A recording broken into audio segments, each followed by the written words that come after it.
देखिए, माननीय राष्ट्रीय अध्यक्ष अखिलेश यादव जी के निर्देशानुसार हमारे जो प्रदेश के अंदर जो है कि वर्तमान में लॉकडाउन के पीरियड में पिछड़े दलितों वंचितों की आए दिन हत्या बलात्कार की घटनाएं हो रही हैं। मैंने राष्ट्रीय अध्यक्ष जी के सामने प्रस्ताव रखा था कि समाजवादी पार्टी पिछड़ा वर्ग प्रकोष्ठ की हमें प्रदेश अध्यक्ष की जिम्मेदारी दी गई है। अगर दुख के घड़ी में या हमारे भाइयों की हत्या हो रही है, हमारी बहन बेटियों की इज्जत आबरू लूटी जा रही है, हमारे लोगों को फर्जी मुकदमे में फंसाकर परेशान किया जा रहा है, अगर ऐसी घड़ी में अगर उन लोगों के बीच में मैं नहीं गया तो गलत संदेश जाएगा। तो राष्ट्रीय अध्यक्ष जी ने कहा कि आप जाइए। इस समय तो मान लीजिए लॉकडाउन की स्थिति है, लेकिन ये हमारा जो कार्यक्रम है यह कोई औपचारिक रूप से कार्यक्रम नहीं है। नहीं तो अगर औपचारिक रूप से कार्यक्रम में आता तो यहाँ हजारों की लोग भीड़ में इकट्ठा होते। तो आज जो मैं निकला हूँ, अभी हमारे देवरिया में एक यादव एक निषाद की हत्या हुई थी, मैं उन परिवारों से मिलने के लिए गया।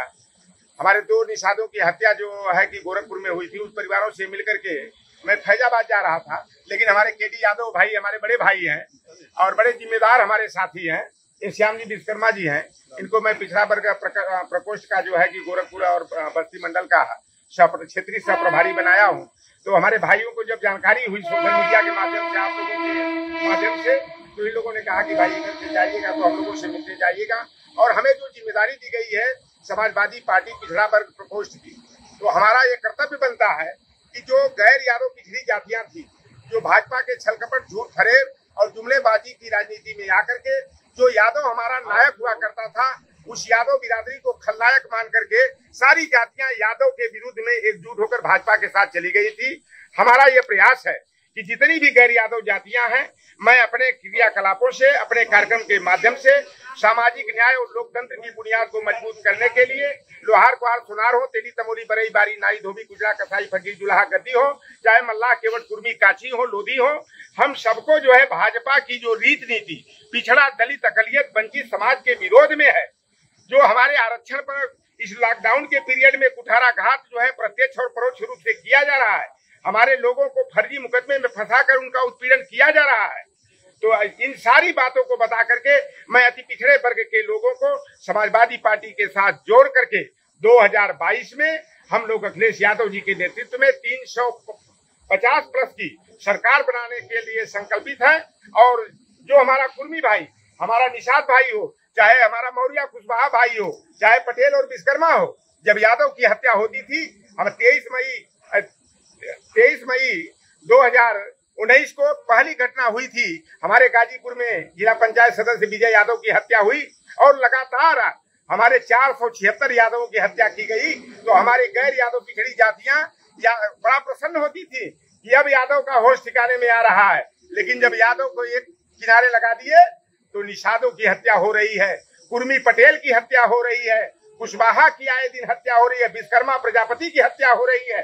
इसी गोरखपुर में यादव के बाद जो है विश्वकर्मा की हत्या की गई, 5 निषादों की हमारे हत्या की गई। तो आज ये पिछड़ों का दिल दिमाग जो भाजपा के प्रति बदल गया था, फर्जी हिंदुत्व और छद्म राष्ट्रवाद के बहकावे में, अब इनको असली भाजपा का असली चेहरा इन्हें मालूम पड़ गया है और सारे लोग अपनी भूल में सुधार करते हुए 2022 में एकजुट होकर के समाजवादी पार्टी की सरकार बनाने के लिए संकल्पित है। और हमारा कार्यक्रम अब अगला चलेगा। मैं पिछड़े समाज तबका रहा है जो बीजेपी में चला गया है, वो रणनीति क्या है कि 2022 के चुनाव में दोबारा सपा के साथ जुड़ रहा है, जुड़ने वाला है, वो रणनीति क्या है? देखिए, सबसे बड़ा मुद्दा हमारा सामाजिक न्याय का मुद्दा है। अभी आप देखे होंगे शिक्षक भर्ती का कि अभी जो तमाम समाचार मिल रहे हैं कि 69,000 शिक्षक की भर्ती हुई, 31,000 रैंक तक सवर्ण जातियों की नियुक्ति होनी चाहिए थी, लेकिन हमारे पिछड़े और दलितों को पीछे करके 50,000 रैंक तक नियुक्ति की गई और फर्जी तरीका से एमआरसी लागू करके हमारे लोगों को 15,000 से लेकर के 20,000 हमारे पिछड़े दलित वर्ग के लोग बच्चे, जिनकी कट ऑफ मेरिट सामान्य वर्ग से उच्चतर थी, लेकिन हमारे लोगों को एमआरसी के नाम पर बैक करने का काम किया गया है। नई आरक्षण नीति लागू करके बैक करने का काम किया गया है।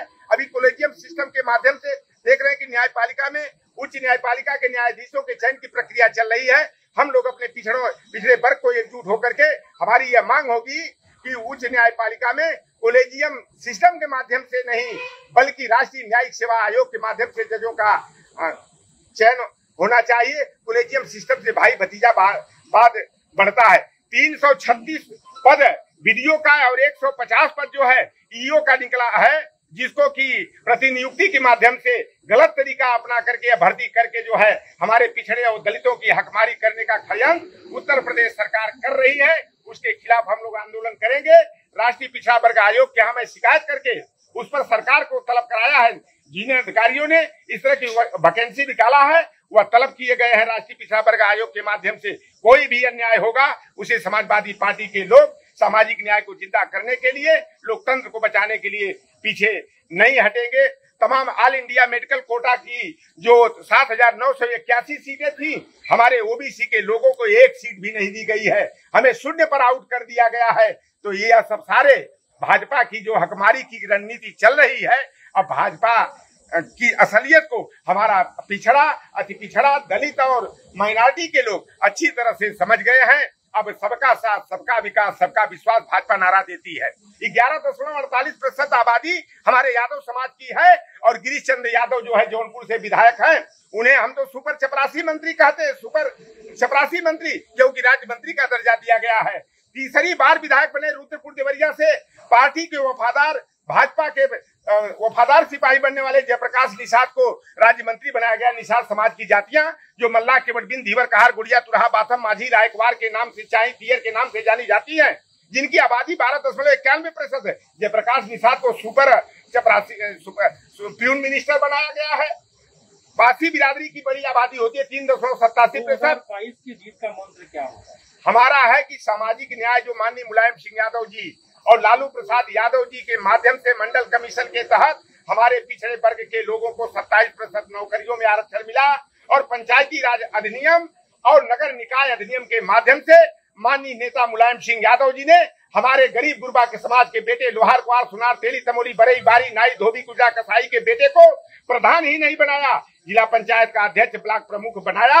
अब हम लोगों की मांग होगी कि जितनी जिसकी संख्या भारी उसकी उतनी हिस्सेदारी सेंसस 2021 में ओबीसी की जातिगत जनगणना होनी चाहिए और जितना हमारा संख्या बल है उसी अनुपात में हमें केंद्रीय सरकार की नौकरियों में, राज्य सरकार की नौकरियों में, विधायिका में, कार्यपालिका में, न्यायपालिका में और यहाँ तक कि जो निजी संस्थान है जो सरकार से सहायता प्राप्त है उन संस्थानों में, उपक्रमों में और अधिष्ठानों में भी हमारे पिछड़े और दलित वर्ग के लोगों को जनसंख्या अनुपाती आरक्षण मिलना चाहिए। इस इशू के आधार पर, इस मुद्दे के आधार पर हम पिछड़ों दलितों के बीच में जाएंगे, उन्हें जगाएंगे और भाजपा का भंडा फोड़ करके समाजवादी पार्टी के साथ जोड़ करके हम 2022 का चुनाव जीतेंगे।